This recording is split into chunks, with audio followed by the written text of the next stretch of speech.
They say you are what you eat, so I don't eat chicken feet.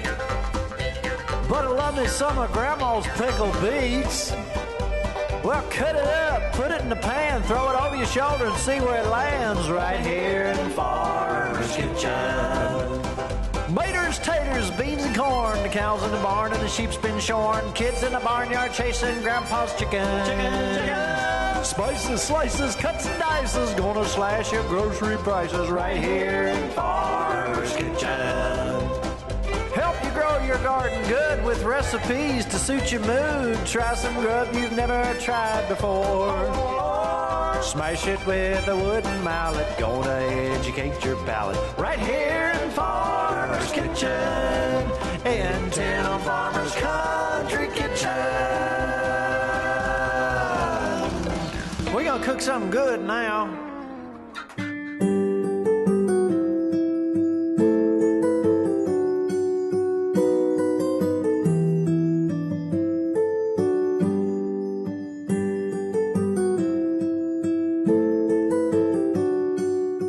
Hello and welcome to Tim Farmer's Country Kitchen, a very country Christmas. That's right. You know what?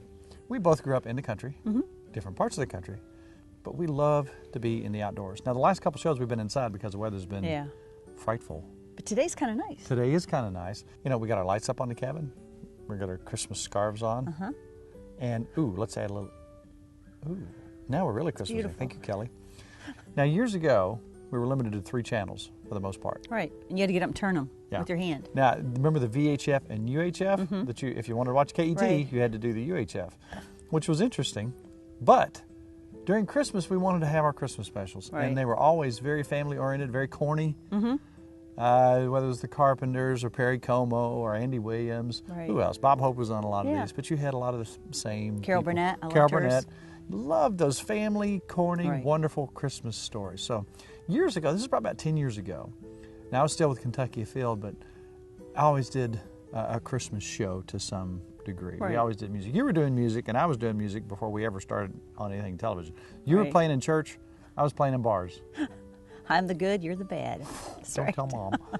Now, we've always had music as a part of our life, but tonight we're going to take a trip into Christmas past. And we're going to actually visit the first show we ever did, the first Christmas show we ever did.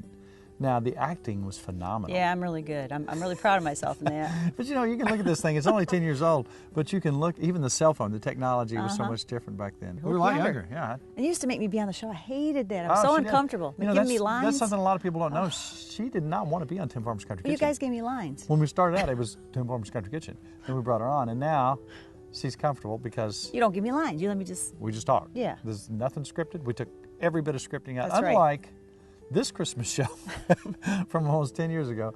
Check this out and check the music out. This was so much fun to do. But here's a look back at Christmas past.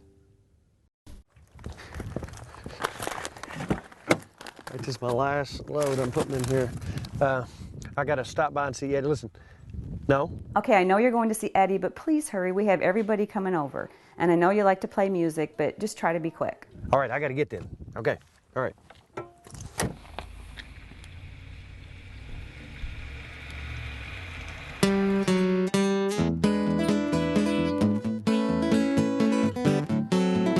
Eddie Pennington playing Cannonball Rag. Just for that, I'm going to give you a Christmas present. Well, thank you, buddy. I appreciate wrapped that. it myself. Look at that. You've done a good job, too. I think you're going to like it, but save it till you get home because Penny's going to like it, too. Buddy, you got time for a little tune? Oh, man, it wouldn't be Christmas if you didn't play something. But, man, I got to hurry. I'll be in trouble.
Hello. Well, where are you? Right now I'm right on schedule. It's only, yeah, I'm getting ready to go to Frank's house right now, so I am good. You need anything while I'm out? All right, I'm almost done. Okay, bye.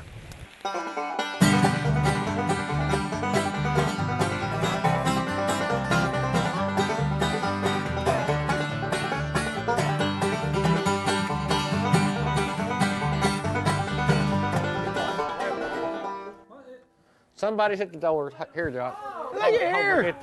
I'll tell you what. Well, you thought I forgot about you. What are you doing here? I'm just bringing y'all some presents. Well, Now, listen. all the guys are here. Well, good to see y'all. Listen, I can't stay but a minute. I'm going to get in trouble if I don't get out of here pretty quick. Can't you stay? Can't we do one for you? Please.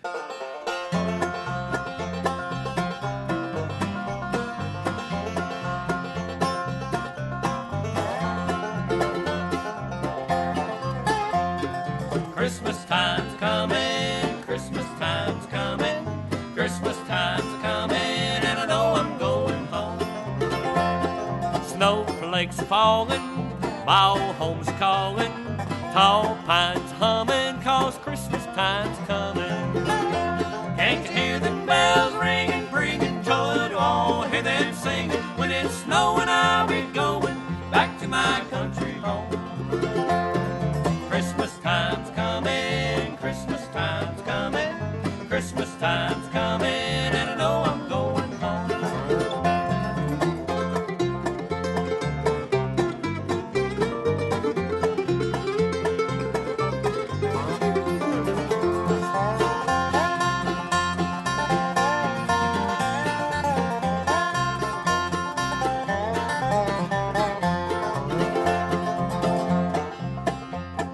White candle burning, my old heart's a yearning for the folks at home when Christmas time's a coming. Can't you hear them bells ringing, bringing joy to all, hear them singing, when it's snowing I'll be going back to my country home. Christmas time's a coming, Christmas time's a coming, Christmas time's a coming, and I know I'm going home.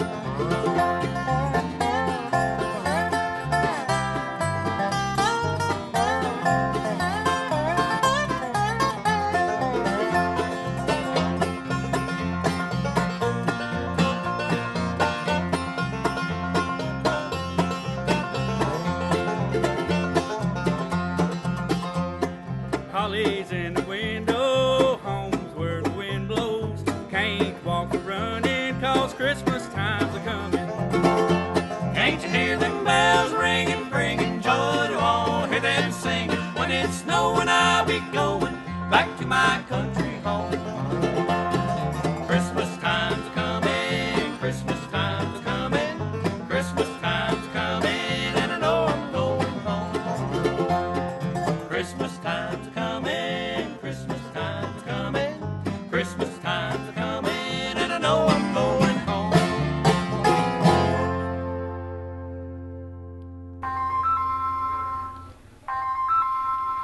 Where are you? Please pick up the phone.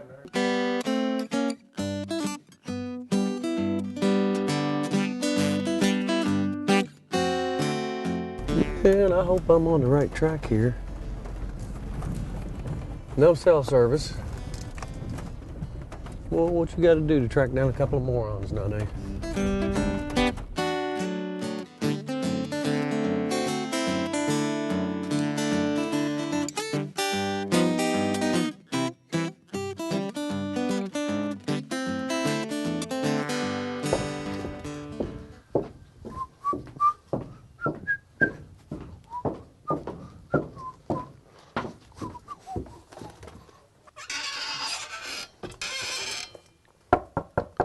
I wonder who that is. I'm coming, I'm coming.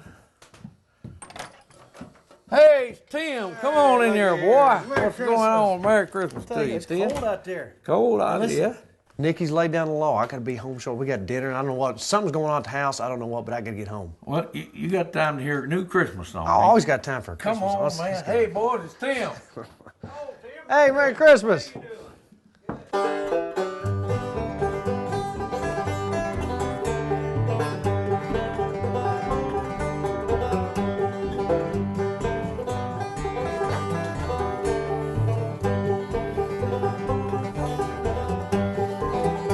It's Christmas in the mountains, I'm glad it's finally here. Kinfolk have come out of the woods we ain't seen since last year. Yonder comes old Levi with a shotgun and his dog. This year he's got a big doe deer, last year he got a wild hog. Tune up the old banjo and the rosin up the fiddle's bow. We'll play every song we know. Look outside, it's starting to snow. Barn's all fixed up real nice. Christmas tree and Christmas lights. Celebrate the birth of Christ. It's Christmas in the mountains.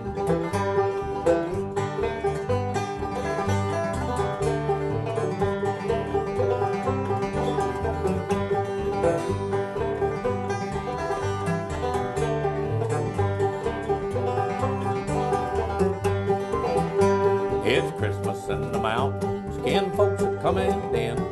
Here comes Luke with all them kids, he must have 8 or 10. Mama's baked a country ham with homemade cakes out of homemade jam. I'm sure glad I'm who I am, it's Christmas in the mountains. Tune up the old banjo and the rosin up the fiddle's bow. We'll play every song we know. Look outside, it's starting to snow. The barn's all fixed up real nice. Christmas tree and Christmas lights. Celebrate the birth of Christ. It's Christmas in the mountains.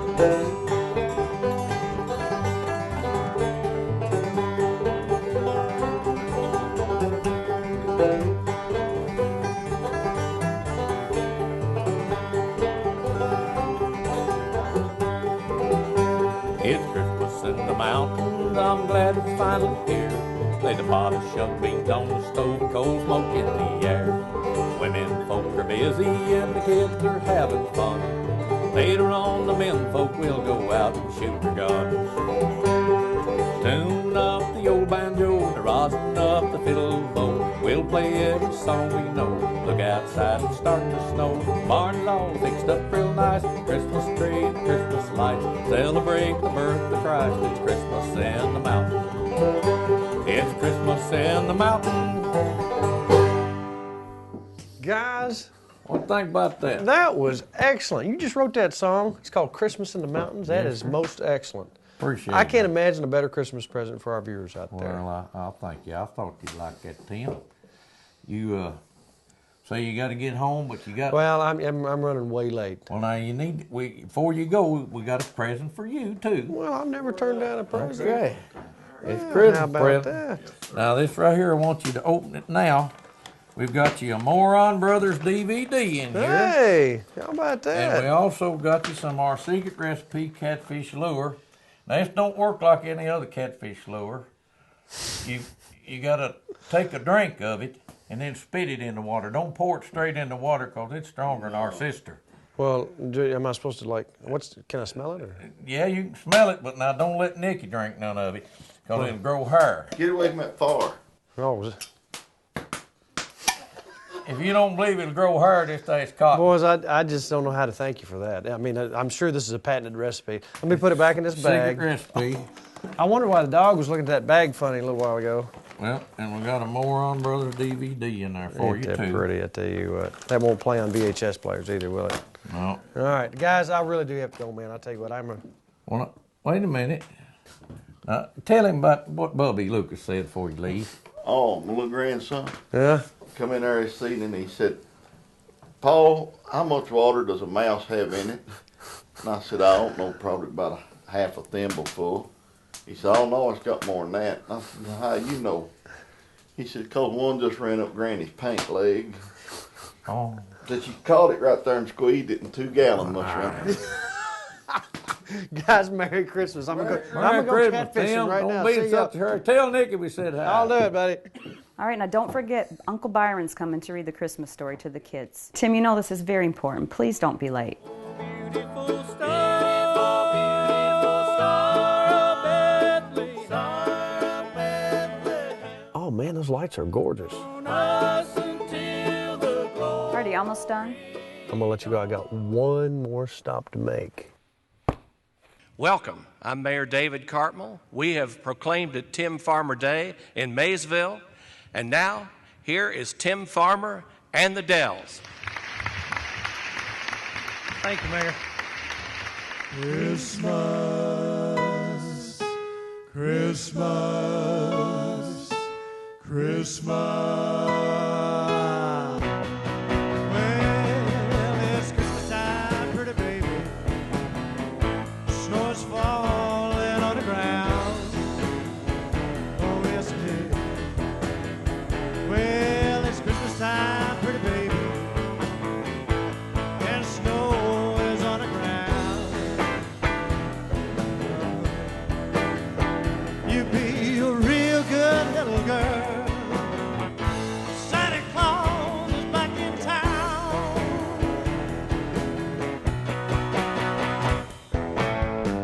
Got no sleigh with reindeer, no sack on my back. When you see me coming in a big black Cadillac, well, it's Christmas time, pretty baby. Snow is falling on the ground. You be a real good little girl now. Santa Claus is back in town.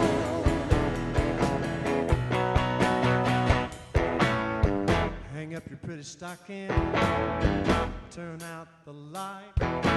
Santa Claus is coming down your chimney tonight. Well, nice Christmas time, pretty baby. Snow is falling on the ground. Yes, baby. You be a real good little girl now. Santa Claus is back in town. Go, Johnny.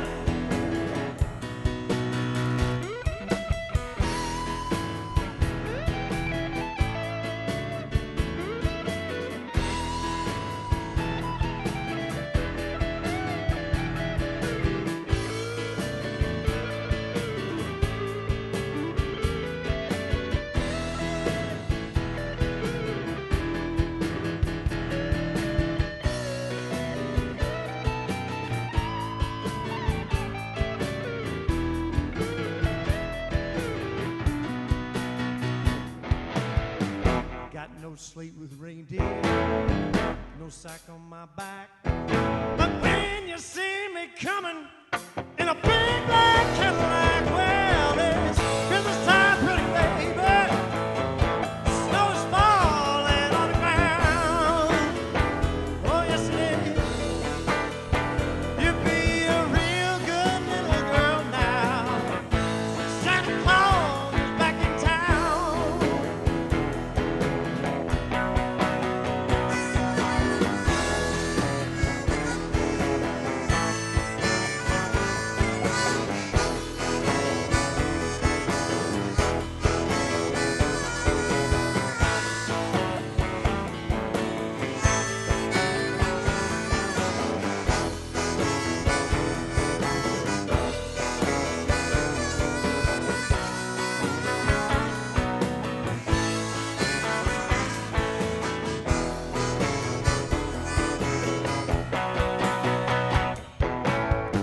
Hang up your pretty stockings, turn out the light. Santa Claus is coming down your chimney tonight. Well, now it's Christmas time, pretty baby. Snow is falling on the ground. Oh, yes, it is. You be a real good little girl now. Santa Claus is back in town. You be a real good little girl now. Santa Claus is back in town.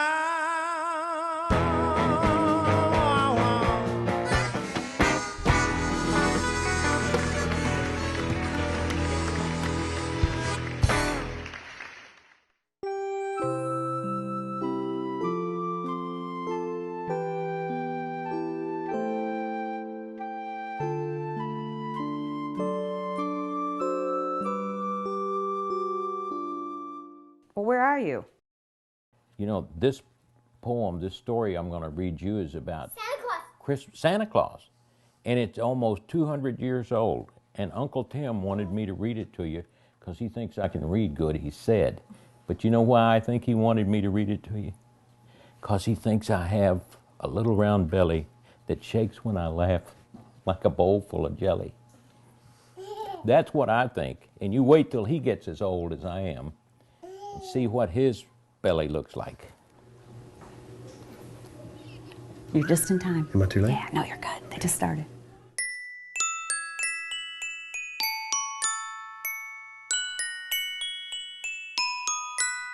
'Twas the night before Christmas, and all through the house, not a creature was stirring, not even a mouse, Hudson. Where have you been? What took so long? It's just a typical Kentucky field day. Okay. The stockings were hung by the chimney with care, in hopes that St. Nicholas soon would be there. What's with the shoes? It's a long story. I'll tell you later. Okay. The children were nestled all snug in their beds, while visions of sugar plums danced in their heads. But I heard him exclaim ere he drove out of sight, "Merry Christmas to all, and to all a good night." You know what? What? You should have got some sort of Award. accolades. I got calls. I got a lot of calls. Did you? Yeah. Did you answer them? No. That was excellent acting. Thank you. You were pretty good too. Yeah, that was excellent. We had so much fun with that. But every year after that, we've done something very similar. That's right. Now, a lot of people don't know this, but sometimes the music you hear behind this is actually us. We'll go down to the studio and we'll record a song just for that purpose. Now, not too long ago, we did a music video. I Heard the Bells on Christmas Day. That was you and me playing keyboards, and Cliff, our buddy Cliff, was in the background. Now, let's look at that video from a few years back that shows some Christmases and some memories and so on and so forth with our music in the background.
Now Cliff is a percussionist, and he's a very good drummer. So when we started working on this particular song, Jingle Bells, he came in and laid down the drums. Here's how that works. We did several tracks. So he did the drums, and then he came back with actual Jingle Bells. And then I laid down some guitar and keyboards and so on and so forth.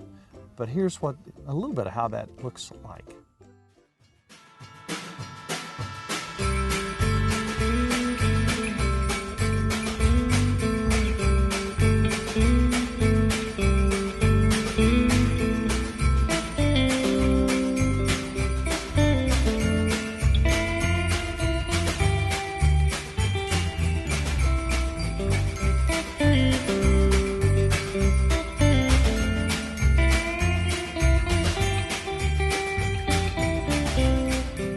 So that's a little bit of the joy and the fun we have with Christmas and making music, so on and so forth.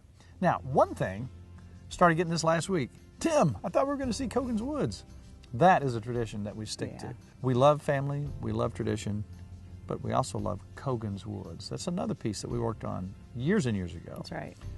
And here now is our Christmas segment that we love so much.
Beside the road.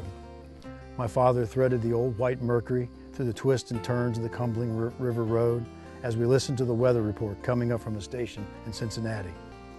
We always hoped for wet weather, for a soft, steady rain to soak the woods and soften the paths we would soon be traveling in Kogan's Woods.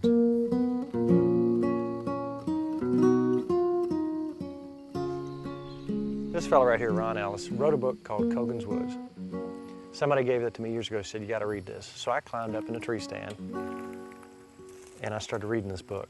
Yeah. I thought, man, oh man.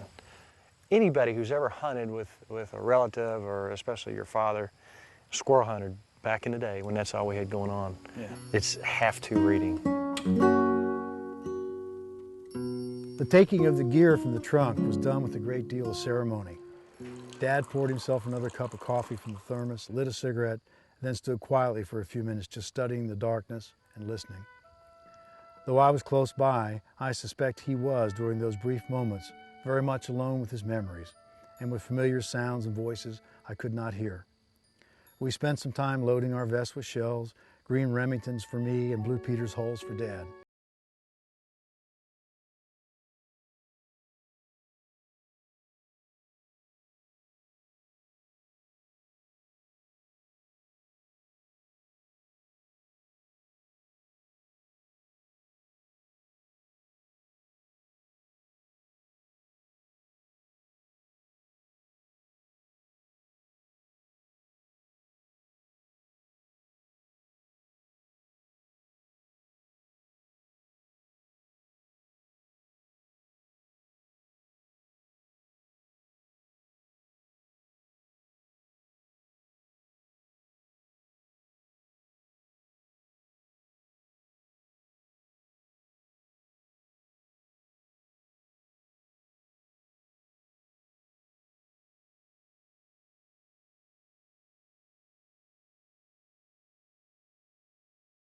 Build and family concert. Isn't he beautiful? Look what now that's what you waited for all day. Oh, absolutely. Look at his feet. I'm looking for your shell. When my dad died, left in his hunting gear, he left a box called keepsake shells, and inside these boxes, marked as such, were all of these shotgun shells, which meant something to him and he knew would mean something to me. And he would write a note, about the day and date it and say what we had killed or seen or what we hadn't killed or if we had any shots at all. But he would roll them and take the shotgun shell that meant something, and he would place it inside of the shell like such. And this one he just decided he would put in here by itself. It's flattened out, and we'll just. Would you like to read it? Can I? Sure. Why don't you read it? Okay. This is from George Ellis. This is an honor, by the way. Well, especially after reading it. He'd be honored to know that you were reading it. He loved Kentucky, a field, and happy hunting ground. He says, my best day, underlined, September 4th, 1988. Hunting alone using Remington Model 1100 Auto in 28 gauge. Also using new 28 gauge load, Federal Premium number 6. It says large, very tall pig nut near Warline fence. 6 shots. Waste one. Waste one. He always said that. Waste one, you know. And 6 grays. He got the limit. Left 2 in the tree, still cutting. Yeah. He walked to the Warline point with an empty gun, picked up the green 12 gauge shell. Somebody else. He's picking up somebody else's shell. He says, there, red letter day.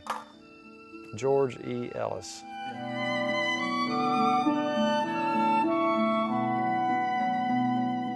He left you things. He left you clues. He left you timepieces. He left you time capsules, you might say. He did. And you're still finding those today. I am. If he wrote about it, it was an important day for him. Your dad was an unreal kind of guy who left memories for his kids. And I hope that my kids have those kind of memories from me. There it is. There it is. Now you know what he'd say. Put a note in it. So that you always remember. And he would. This is an important day. Yeah. You know, his gun, he was a great squirrel hunter, loved squirrel hunter, and he would have thought the world of you. Can I keep that? It's your shell. Put a note in it. I will. Okay. I certainly will. Yeah.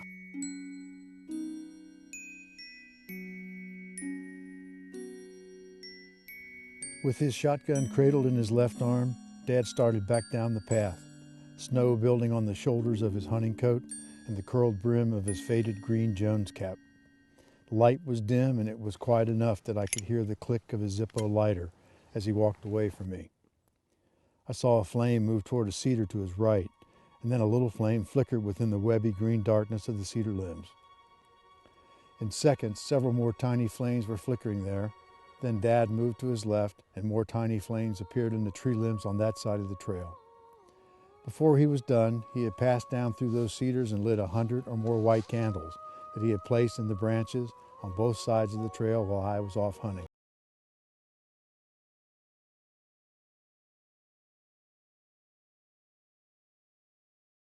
Snow was coming down. The whole place looked very much like the inside of one of those glass balls you shake to make it snow, and then the snow settles down on a Currier and Ives Christmas scene. And there was Dad, standing at the far end of the lighted tunnel with a big smile on his face. "Merry Christmas, son," he yelled. And then he walked back through the candlelit cedar trees and stood next to me on the ridge in the gathering dark.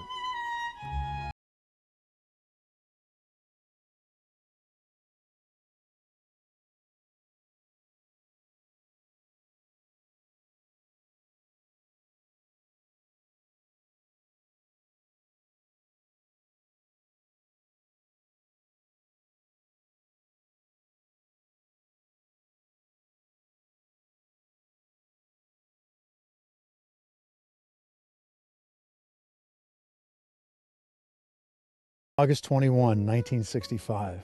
Second squirrel of 2, killed on ridge at log site using the Winchester Model 42. Ron with me on hunt. He got 1. This shell, good old blue, a Peters number 6. First one used from a box purchased on a trip to Ball Knob, Arkansas. Young gray leaving Hickory Tree after I had killed 1. Lovely morning and a lot of fog.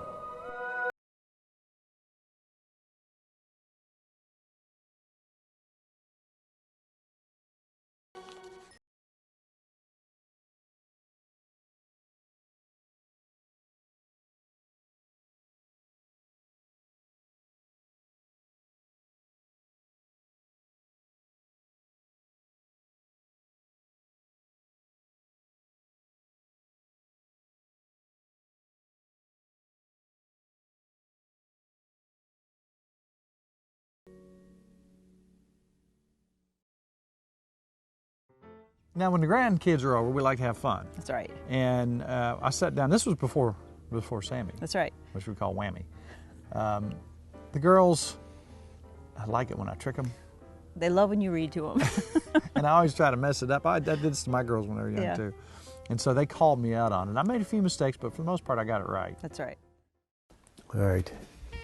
How about The Night Before Christmas? You like that book?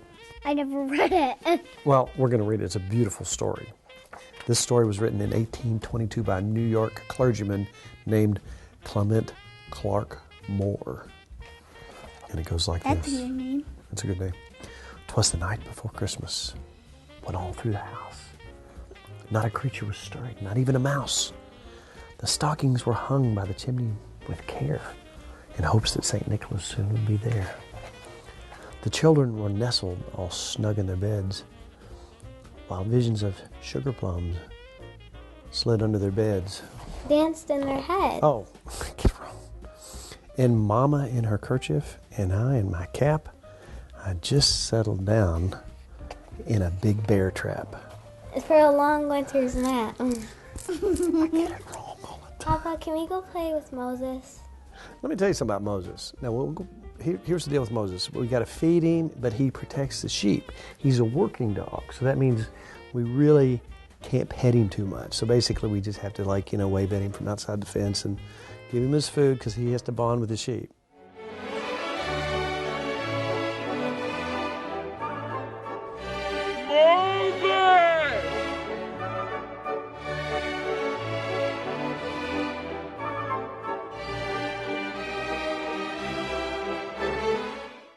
When out on the lawn there rose such a clatter, I sprang from my bed to see what was the matter.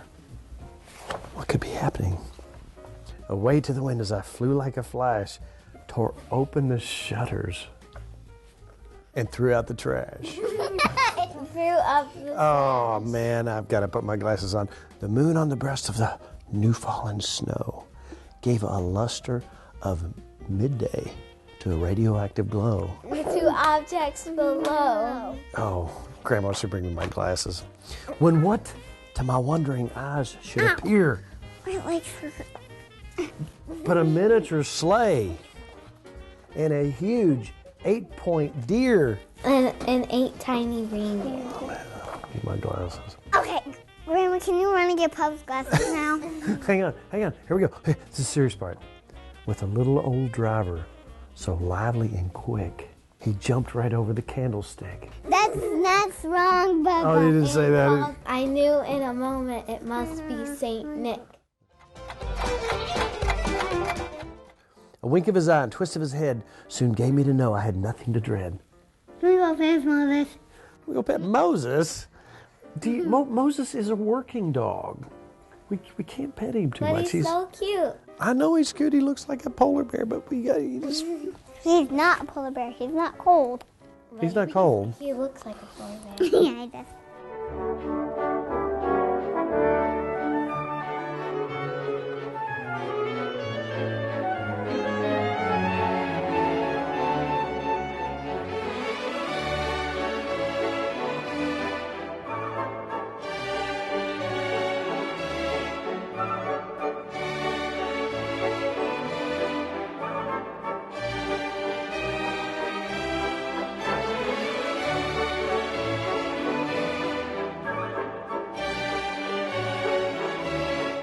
But I heard him exclaim as he drove out of sight, "Merry Christmas to all."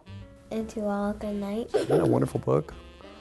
Now, I just want you all to know that Christmas is coming, and I hope you've been good, and I hope that It's going to take 50 years. whatever that means. But you know what? I hope you've been good. I hope when I say things like, we can't pet Moses, I hope you're not sneaking out there and petting Moses because he's got a bond with the sheep. You sure wouldn't do that, right? No. Because Christmas is coming. The goose is getting fat.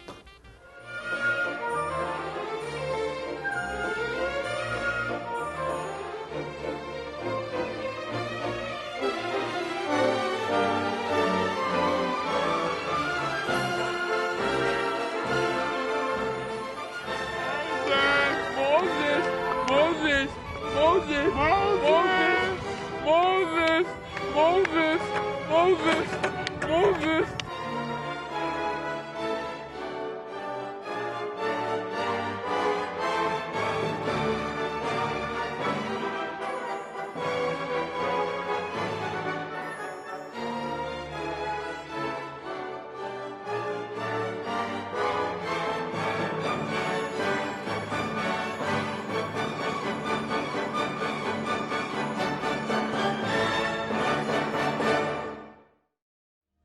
You and I were shopping at Bass Pro Shops, and all of a sudden, Santa, who was taking pictures of the kid, just left the kid sitting there, came on, He and was did. like, hey, I want he you knew our on the names. show. I was like, That is hope we've been Santa. good this year. So we struck up a conversation, and shortly thereafter became friends. He's been over and had dinner with us. His wife is wonderful. Yeah. But quite a bit after that, he shared a story with me that I had never heard. And I was so drawn in by this story of forgiveness and just the human spirit. And if this is not the greatest Christmas story ever, I don't know. So not too long ago, Santa was over here for dinner, and we sat him down in a chair, and he told us the most poignant story. And here's the story of Santa Walt Queen. Do you remember when we met? I do. I met you and Nikki at the Bass Pro Shop in Clarksville, Indiana. How in the world? It wasn't you looking in the mirror and saying, I'm going to be Santa Claus. Tell us how you had your first Santa Claus experience.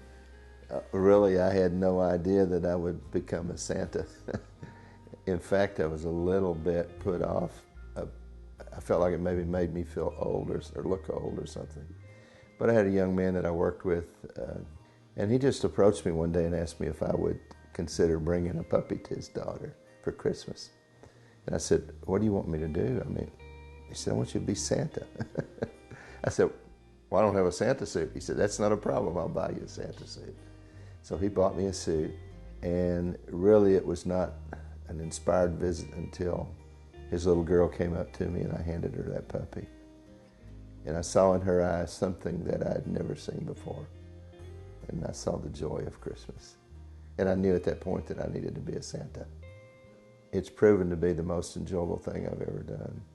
I think I have his heart. I think I have the heart of Santa. I really do. I care about people. I love children. And it's hard to be a good Santa and not love children. And God's given me one additional love, and that's for special needs kids. And I love for them to be brought to me and let me embrace them and hold them in my arms. Everybody has a story. And tell me about the day of August 10th, 1989. Tell me about that morning. Do you remember anything about that day? Well, actually, the day began the day before. It was the day that my wife, Barbara, and I took our daughters, Jackie and Jill, to Northern Kentucky University to get them set up to go start their school year.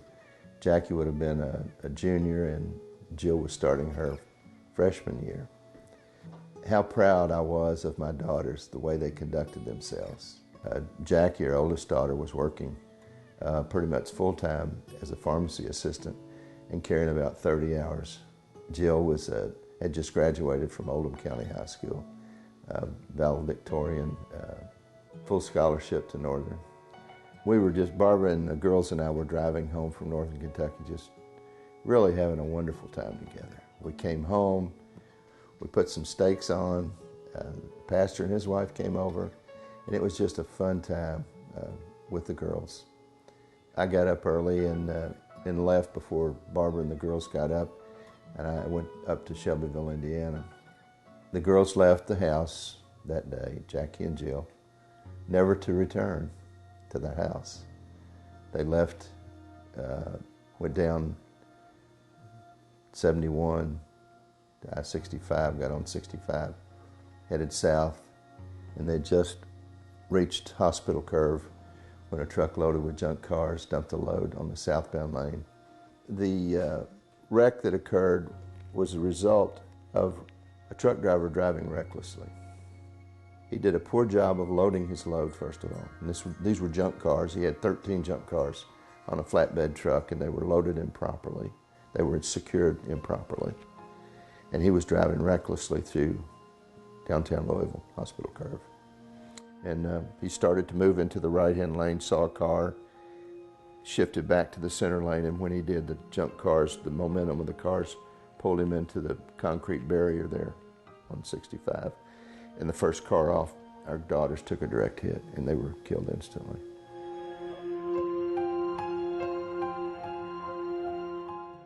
You forgave that man. And I mean, technically, he could have gone to jail. Tell us about how you forgave him. It was a process, Tim. I don't know how I would have reacted to him if I had been near him the day that the girls died. I don't know. But in the course of a year, and then the trial, and his conviction of reckless homicide, 3 counts of reckless homicide. There was another person killed in the wreck besides my 2 daughters. I think it was the day, maybe the day or the day before, that I told Barbara and I told my other 2 daughters, I think we have to forgive this driver. You know, the Lord's Prayer says, forgive us our trespasses as we forgive those who trespass against us. And I'm not sure how we can expect God to forgive us if we're unwilling to forgive others. Is it easy? No. No, not at all. As a daddy, the worst thing I could think of was to lose one of my daughters, and I lost 2. I asked the judge if I could speak to the court and speak to the driver, and I did tell the driver that we forgave him, that we held no ill feelings toward him. And I prayed that God would somehow change his life as a result of this. And then I turned to the judge and I said, I see no benefit in sending this young man to prison, because he was probably facing a 5 to 10 year prison term. But I asked him to not send him to prison. And the judge honored that. And I haven't regretted it one breath since I did that. So now I've seen it firsthand, and you see these little children, and when they see you, they're convinced. There's no doubt. There is absolutely no doubt. Is that in itself a healing process for you? Oh, I think it is. I think that a lot of people never discover what they're supposed to do with their lives, and I have. You know, we have portrayed Santa as a person. I think it's more than that. I think Santa is a part of the secular mystique of Christmas. Now, Christmas is about the birth of Christ, and I celebrate that every day. But there is a certain mystique about the character Santa. You know, people say, well, are you Santa? I said, well, what do you think? And Santa is my title. It's like Mr., Doctor, whatever. And I love it. And I feel like that I have been given a certain gift to portray Santa. And it's a delight for me. Merry Christmas, everyone. You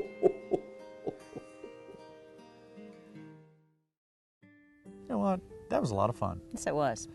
I think we should have more corny Christmas shows in the future. Don't you I think? do too. That's my favorite. So when the Ghost of Christmas Future comes, which he did the other day. That's right. And he says, I said, what do you foresee? He said, more corny shows. And he says, a few more pounds on you. Uh-oh. So okay.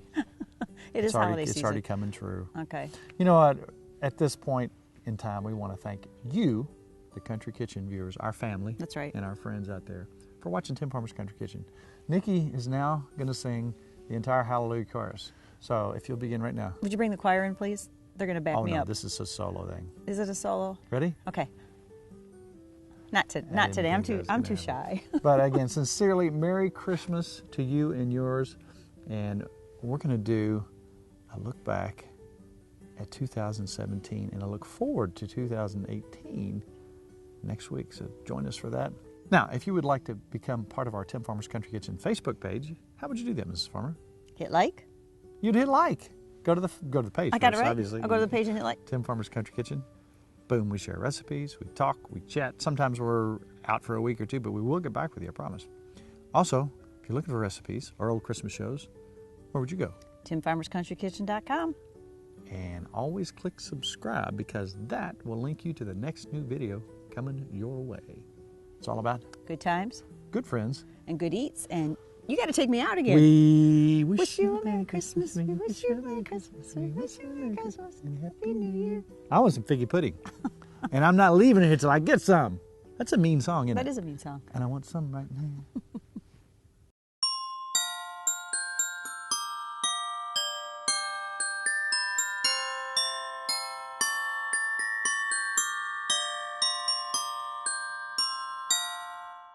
To order a cookbook, please call 502-319-0487 or email timfarmerck@gmail.com.